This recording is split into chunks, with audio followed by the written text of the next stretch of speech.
할렐루야. 네, 한 주간도 잘 지내셨나요? 네, 이제 성탄도 지나가고 이제 내일은 송구영신 예배가 있지요. 그러면 이제 또 한 해가 새로운 한 해가 시작됩니다. 어저께 자고 오늘 아침에 눈 떴으면 오늘은 새날일까요? 헛날일까요? 오늘은 새날이죠. 네, 새날인데 어때요? 어제와 같은 기분이에요? 좀 달라요? 새날의 기쁨이 느껴지나요? 네? 어디 갔습니까? 그냥 하루하루 일어나서 그날에 진행되는 일들을 수행해 나가기 바빴어요? 오늘은 주일이니까 준비하느라고 바빴나요? 네. 그러나 이제 우리들이 하나님이 이렇게 시간을 주시고 인간에게 그죠? 또 하루를 주시고 한 달을 주시고 1년을 주시고 그런 이유는 무엇일까요? 어제는 지나갔고 오늘은 새날 새롭게 또 하루를 새로운 마음으로 어제가 아닌 새롭게 시작하는 기회를 주신 거겠죠? 그럴까요? 안 그럴까요? 그럴 것 같지 않아요? 그렇죠? 그러니까 어제 잘못을 했지만 그러니까 날이 지기 전에 싸워도 다 푸라 그랬죠?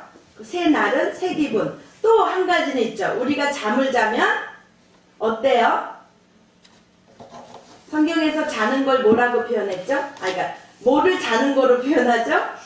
그렇죠. 우리도 날마다 죽음과 부활을 우리 삶 속에서 우리는 모르지만 우리가 못 느끼고 지나가지만 우리 삶 속에 날마다 죽음과 부활을 경험해 가고 있는 거예요. 그러면 우리 예람이는 몇 번이나 경험을 했나?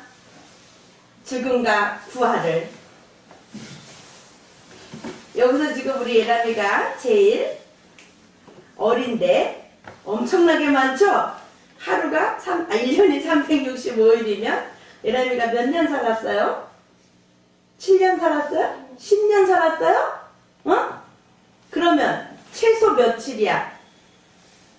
365 곱하기 10을 해보자.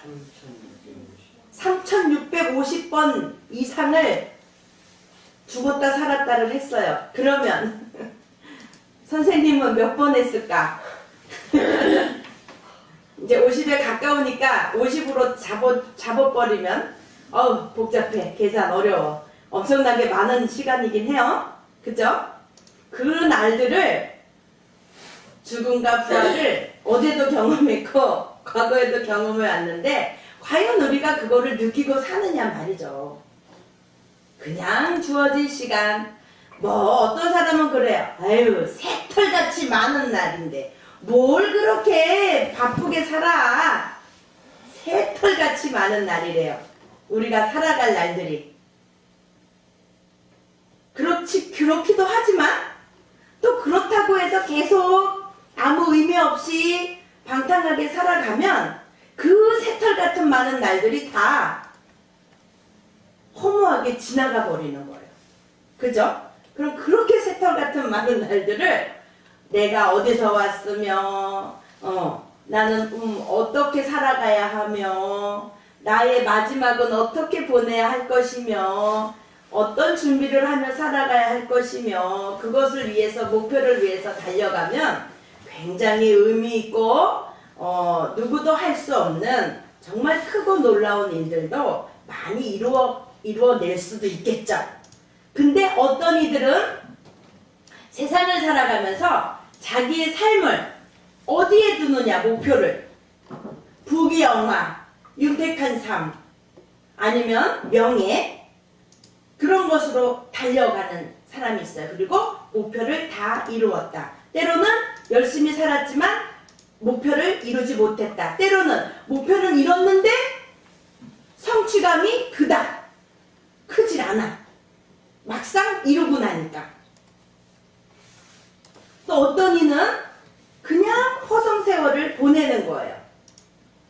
또 어떤 이는 정말 내가 어디서부터 왔는지를 깨닫고 깨달은 즉시 하나님의 말씀대로 돌아가서 그 나머지 날들을 열심히 순종하며 하나님의 원하시는 대로 나의 삶을 계획하신 대로 하나님의 뜻대로 살아가려고 하다 보면 큰 부귀영화는 누리진 못했지만 영혼을 살리고 내 마음이 항상 평안 가운데 있고 또 나로 하여금 다른 사람이 평안을 얻을 수 있다면, 찾을 수 있다면 그것 또한 큰 보람이 있겠죠. 그리고 마지막에 우리가 날마다 죽고 부활을 경험하는데, 분명히 부활은 의로운 믿는 자들에게도 있다고 했지만 그렇지 못한 자들에게도, 불의한 자들에게도 부활이 반드시 있다 그랬죠? 네. 믿다가 죽은 자들은 어떤 부활? 생명의 부활로. 죄를 짓고 죽은 자들은, 믿지 않고 죽은 자들은 어떤 부활? 심판의 부활로 나온다 했잖아요. 그죠? 그것을 여러분들은 참 은혜고 행운이고 어려서부터 그런 말씀을 들었기 때문에 내가 다른 길로 갔더라도 돌아올 여지가 있잖아요. 기회가 있는 걸 알잖아요. 그런데요, 제가 어떤 사람과 대화를 하다가 깜짝 놀랐어요. 뭐라고 말하냐면요, 그래서 예수를 믿어고 내가 뭐 길이요 진리요 생명이니 나로 말미암지 않고 아버지께로 올 자가 없느니라 이러고 복음을 전하고 하는데, 나는 잘 모르겠어 아직은.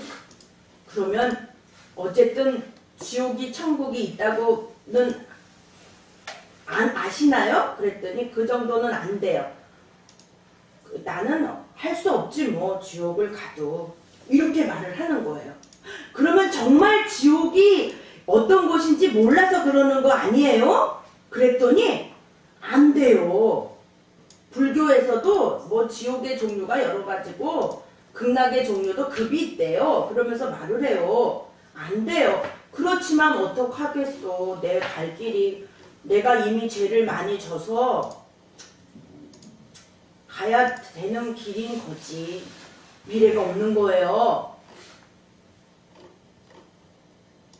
그리고 스스로 의롭게 살기를 원하고, 한편으로는 선을 행하고 의롭게 살고 정의롭게 살다 보면 그래도 내가 어디 좋은 곳에 죽은 다음에 가지 않을까라는 일만의 소망을 가지고 의롭게 법을 지켜가면서 양심의 가책을 느끼지 않기 위해서 열심히 살아간들 그 사람이 의인이 될 수 있을까요? 그러면서 그 사람이 고백을 해요. 그렇게 열심히 살고 그렇게 하지만 내가 사람들에게 보이지 않는 내 마음속으로 죄를 졌고 또 잘못된 것을 바로잡기 위해서 그 사람을 혼내기도 하고 또 정의롭지 못한 그 어떤 거는 용납할 수가 없기 때문에 맞서 싸우기도 하고, 그리고 다른 사람이 잘못하는 것을 볼 수 없기 때문에 나라도 그 사람을 바로 잡아줘야겠다는 마음으로 대항하고, 그게 누나가 됐던 뭐 윗사람이 됐던 관계 없는 거예요. 왜? 정의를 바로 잡기 위해서는. 그럼 지금 당신은 행복하십니까? 마음의 평안이 있습니까? 없다는 거죠. 왜? 나는 전생에 죄를 굉장히 많이 지었대. 그래서 그것을 다 내가 갚느라고 이 생에서 이렇게 어려움 가운데, 수많은 어려움 가운데, 일반적인 사람이 겪지 않는 그러한 어려움과 고난을 나는 계속 겪어야만 해. 그렇대. 내가 인생을 살아보니까 처음에는 그런 게 어딨어 그러고 살았지만 정말 그런 경험을 하고 나니까 진짜 그런가? 그래서 그 두 번째 다른 선택을 할 때는 과거에 그랬으니까 정말 그런 말들이 맞는가? 그래서 주춤하게 됐대요. 그런데 어떤 사람을 만나면서 아닌가?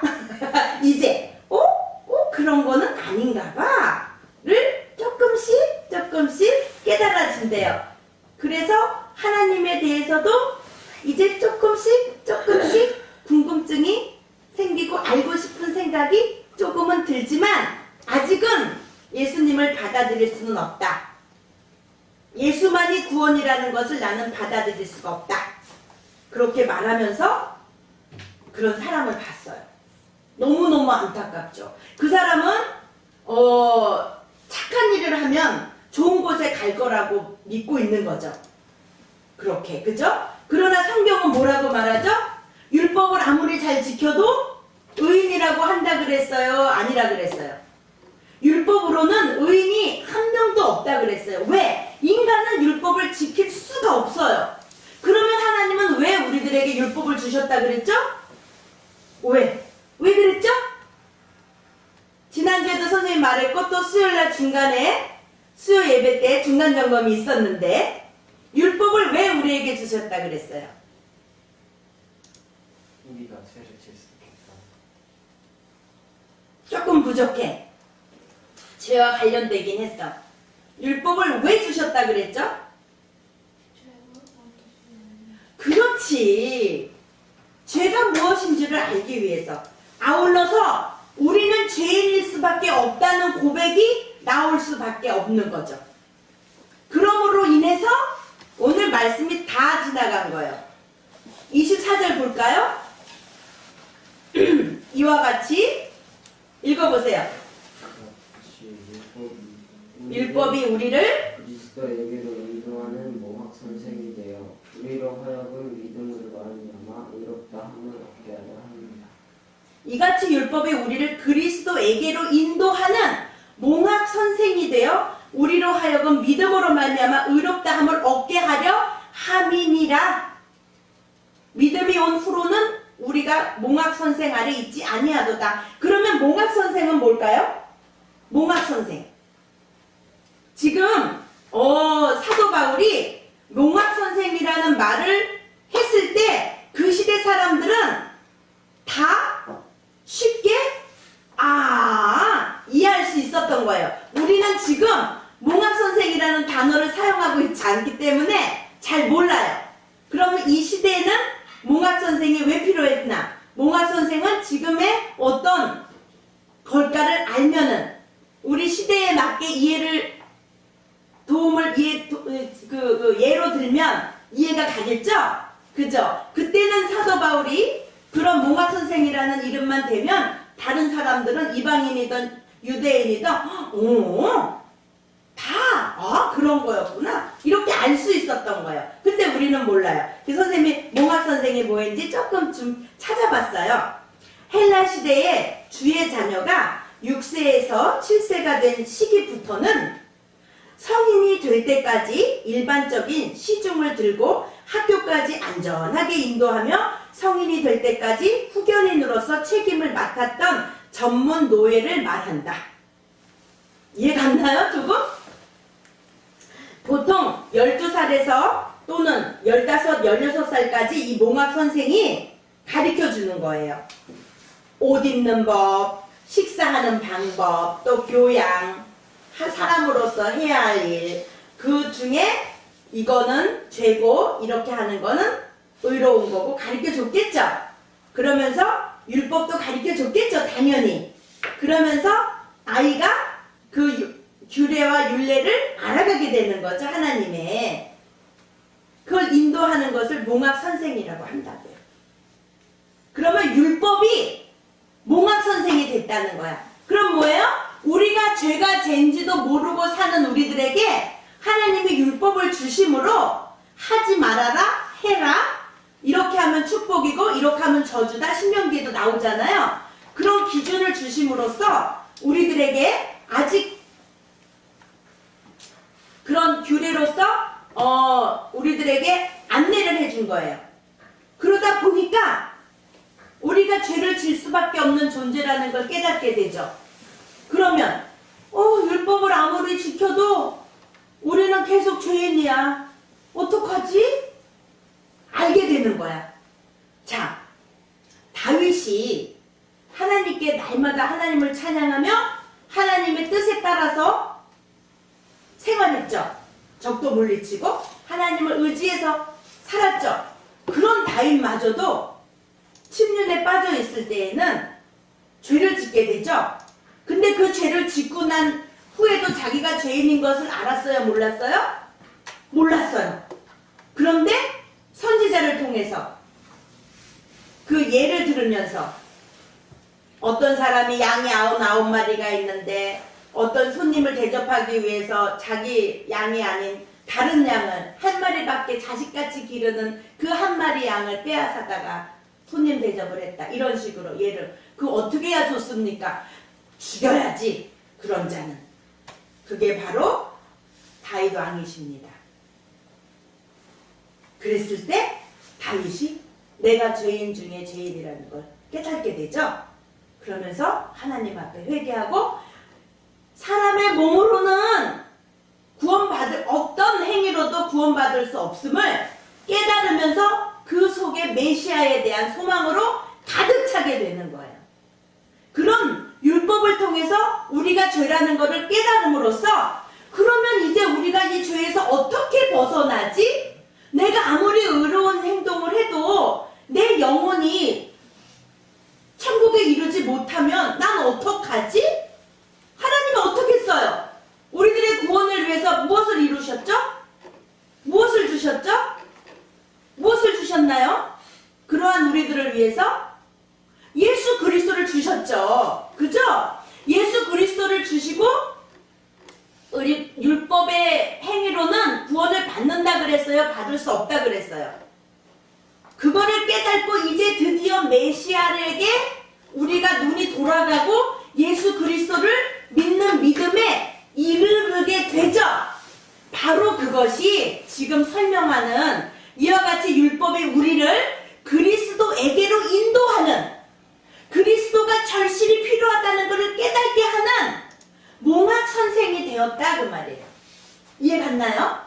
그러면 예수님이 온 다음에는 몽학 선생이 필요해요? 안 필요해요? 어른이 된 이후에는 몽학 선생이 필요할까요? 안 필요할까요? 내가 스스로 무엇이 옳은지 무엇이 그른지 무엇을 따라 살아야 하는지를 다 터득을 했으니 또 예수 그리스도로 말미암아 구원을 받고 예수 그리스도로 말미암아 내 삶이 죽음에서 생명의 부활로 나아간다는 것을 깨닫고 믿고 그러면서 성령이 내 삶의 주인이 되어서 살아갈 때에는 더 이상 율법이 필요할까요? 필요하지 않을까요? 예수님이 율법을 완성하러 오셨다 그랬는데요. 선생님은 왜 율법이 필요 없다고 하죠? 율법은 필요 없어요. 몽학 선생은 필요 없어요. 왜? 내가 스스로 찾아갈 거니까요. 더 그 율법의 규례보다도 더한 것도 예수님 따라갈 거니까요. 그 이야기예요. 율법을 지키지 말아라 하는 얘기가 아니고 전에는 의무로 지켰다면 이제는 내가 필요해서 스스로 지켜나가는 거죠. 예수 그리스도의 사랑을 깊이 깨닫고 예수님이 십자가에 못 박여 죽으신 그것을 믿고 나도 그러한 삶을 성령의 인도하심에 따라 스스로 살아가는 거예요. 이승 목사님이 이런 거를 어떻게 표현했냐면요. 죄 가운데 있는 자, 어려운 가운데 있는 자, 성령의 레일 위에만 올려놓으면 오토로 가, 저절로 가. 성령의 레일에서 이탈한 자를 성령의 레일 위로 올려만 놓으면 저절로 천국까지 가. 그렇게 표현하셨어요. 아멘? 네, 율법으로는 우리가 의로워질 수가 없어요. 구원을 받을 수가 없어요. 그래서 그걸 깨닫고 죄라는 깨닫고 예수 그리스도를 사모하게 되며 비로소 그 예수 그리스도의 십자가의 사건이 내 삶에 얼마나 큰 의미인가를 내가 반드시 의지하고 소망 삼아야 될 것임을 성경은 온통 창세기부터 요한계시록까지 예수 그리스도에 관한 모든 것으로 말씀이 쓰여져 있다는 거죠. 이해 갔나요? 네. 그래서 이제 여러분들은 어려서부터 십계명도 외워보고 주기도문도 외우고 또 하나님의 말씀도 암송하고 그러면서 이렇게 살아가는 거구나. 믿는 자녀로서. 세상 것은 분토와 같이 여기라 그랬지. 세상 것은 결국은 멸망이라 그랬지. 이런 것들이 스며들 이슬에 옷 젖듯이 우리들의 마음속에 하나님의 말씀으로 스며들고 찾아서 그것이 이제는 내가 정말 찔러도 예수 그리스도의 향기가 나오는 자로 점점점 자라가고 있는 거예요. 그래서 성령의 레일리로 딱 올라가면 성령 인도하시는 대로 우리 스스로가 율법도 지키게 되고 하나님이 기뻐하시는 율법이 뭐예요? 하나님의 말씀이잖아요. 그죠? 이 말씀대로 살아가야 되고 죄에서 자유함을 얻어서 선생님이 전에도 말했지만 노라고 할 수 있는 데에는 자유롭게 노라고 할 수 있고 하나님 말씀에 순종하며 예스라고 할 수 있을 때에는 아멘으로 기쁜 마음으로 스스로가 결정할 수 있는 그러한 그 모든 것들은 하나님이 약속하신 그 약속, 아브라함에게 주신 그 약속이 지금까지 2000년 전에 예수님이 오셔서 또 그로 인해서 지금을 살아가고 있는 우리들에게까지도 또 미래를 살아가고 앞으로 태어날 사람들에게까지도 이 모든 것들이 구원의 완성으로 이루어져서 우리가 날마다 숨쉬고 자고 눈뜨고 하는 죽음과 부활을 날마다 경험하는 것이 어제는 아무 의무 없이 다가왔다면 오늘 이 시간부터는 2018년을 마무리하는 이 예배 그리고 이제 2019년을 맞이하는 그러한 때에는 정말 예수 그리스도의 그 십자가가 얼마나 내 삶의 중심이 돼야 하는지를 깊이 깨달아서 어떤 어려운 가운데서도 예수님의 십자가를 기준 삼고 내가 노할 수 있고 예스를 할 수 있는 삶을 살아가기를 소망합니다. 아멘. 그러면서 한 가지 지금 사도 바울은 아브라함을 계속적으로 예를 들고 있어요. 그러면 아브라함이 정말 믿음이 좋아서 믿음이 조상이라는 말이 붙어졌느냐? 그랬나요? 아니라 그랬죠? 아브라함이 하나님의 끝없는 설득과 이방인 우상을 섬겼던 그 아브라함을 하나님이 택하심으로 아브라함에게 믿음을 주신 거예요. 그래서 오늘을 살고 있는 우리에게도 그 아브라함의 그 복이 예수를 믿음으로 우리에게도 계속적으로 그 복을 우리가 받게 되는 거고 하나님의 자녀라고 칭함을 받는 거죠. 그런 아브라함은 하나님이 아들을 주고 너의 후손이 하늘의 별과 같이 많을 거라고 한 그 약속을 아브라함이 믿었지만 너무 시간이 오래되니까 어떻게 했어요? 자기 스스로 자기 힘으로 아들을 낳았죠? 그런데 그 아들 하나님은 그 아들을 인정하셨나요? 내 힘으로 한 건 실패예요. 그러나 하나님은 그 후에 15년 후에 하나님의 약속대로 약속의 자녀를 아브라함은 이제 약속의 자녀를 얻어서 그 정말 아브라함이 믿음에 이르게 되고 그 주신 아브라함의 자식 이삭을 하나님이 시험을 하실 때에 바칠 수 있는 순종할 수 있는 그 믿음에 이르게 된 거죠. 그러면 그 공로는 누가 한 거예요? 그 믿음에 이르게 한 건 누가 하신 거예요? 하나님이 수고하신 거죠. 그러나 하나님은 그 공을 누구에게 돌리셨어요? 아브라함에게 의로운 자라고 여기셨단 말이에요. 정하셨단 말이에요. 아브라함이 한 게 뭐가 있어요? 실수하고 자기 아내도 팔아먹을 뻔하고 그죠? 그런 실수투성인 우리들에게 하나님은 오늘도 역사하시고 깨닫게 하시고 우리의 삶을 통해서 하나님께 눈이 돌아가며 예수 그리스도밖에는 소망이 없구나. 우리들의 말씀을 깊이 깨달아 알아지면서 선생님이 처음에 말했던 의롭게 살고 정의롭게 살면 좋은 곳에 이르를 거라는 일말의 소망을 삼고 살지만 그 마음 속에는 지옥으로 갈 수밖에 없어. 그런 마음으로 살아가니 이 세상이 아무리 정의롭게 산들 무슨 낙이 있겠어요. 그죠? 그런 자들에게 이 복음이 전해져야겠죠. 예수 그리스도밖에는 구원이 없어요. 내가 곧 길이요 진리요 생명이니. 왜? 죄에 쌌은 사망인데 그 죄를 계속해서 화목제가 되어주신 예수 그리스도, 흠도 티도 없는 그 예수 그리스도만이 구원이심을 이 세상 사람들은 왜 모를까요? 머리가 좋으면 알 수도 있을 텐데, 가슴으로는 몰라도 머리로는 갈 텐데, 근데도 사람들은 초등학문에 불과한 거기에 머물러서 자기 생각으로 이스마엘을 계속 만들어내고 있는 거예요. 믿는다고 하면서도 내 힘으로 하려고 애를 쓰는 거죠. 선생님이 전에 말했죠? 자동차를 타고 가야 되는데 밀고 가는 거야.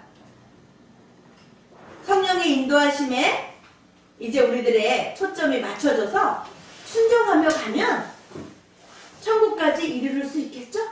천국까지 이르는 여정이 우리가 고되고 힘들지만 적어도 우리의 마음에는 평안과 소망으로 가득 찰 수 있겠죠? 네, 그런 삶을 살면서 우리가 인생의 행로를 나아갈 때에 수많이 만나는 그 많은 사람들에게 이 복음을 전하는 저와 여러분들이 되기를 소망합니다. 아멘? 네, 요번에 외울 요절이 27절인데요. 24절부터 읽고 27절까지 읽고 마칠게요. 시작! 이같이 율법이 우리를 그리스도에게로 인도하는 몽학 선생이 되어 우리로 하여금 믿음으로 말미암아 의롭다 함을 얻게 하려 함이니라. 믿음이 온 후로는 우리가 몽학 선생 아래 있지 아니하도다. 너희가 다 믿음으로 말미암아 그리스도 예수 안에서 하나님의 아들이 되었으니 누구든지 그리스도와 합하여 세례를 받은 자는 그리스도로 옷 입었느니라. 아멘. 신다니엘 지난 성탄 때 세례 받았죠? 네. 누구든지 그리스도와 합하여 세례를 받은 자는 그리스도로 옷 입었느니라. 신나? 아멘. 아멘. 하나님의 인도하심에 순종하는 삶으로 마음의 참 평안과 기쁨으로 앞으로의 인생을 살아가기를 축복합니다. 아멘. 네, 이제 예수님이 주인이 그리스도로 옷 입었다는 것은 예수님이 내 삶의 주인이라는 거예요. 아멘. 신다니엘, 아브라함과 같이 내 힘으로 이스마엘을 만들면 안 됩니다. 하나님의 약속을 믿고 기다려서 하나님이 주시는 약속을 유업으로 받아야 됩니다. 아멘. 여러분들, 아멘. 내 힘만 의지하면 안 돼요. 내 힘을 의지하면 좌절할 수밖에 없어요. 아멘. 네, 하나님의 약속하신 그 약속을 믿고 순종하며 따라가야 됩니다. 아멘. 예배를 마칩니다. 기도합니다. 하나님 아버지 감사합니다. 부족한 저희들에게 이렇게 예수 그리스도의 십자가의 소망으로 가득 차게 해주시고 내 삶의 주인이 바로 예수 그리스도이심을 깨닫게 하여 주시는 데 감사합니다. 우리가 하나님 아버지 믿음 생활을 하면서 살아가지만 때로는 우리가 저버리고 세상으로 마음이 돌아갈 때가 많이 있습니다. 그러나 이제부터는 예수 그리스도로 말미암아 죄에서 자유함을 얻어서 하나님 말씀에 순종하며 세상 유혹에 노라고 할 수 있는 저희들 되게 도와 주시옵소서. 예수님의 이름으로 기도드렸습니다. 아멘. 주기도문송으로 예배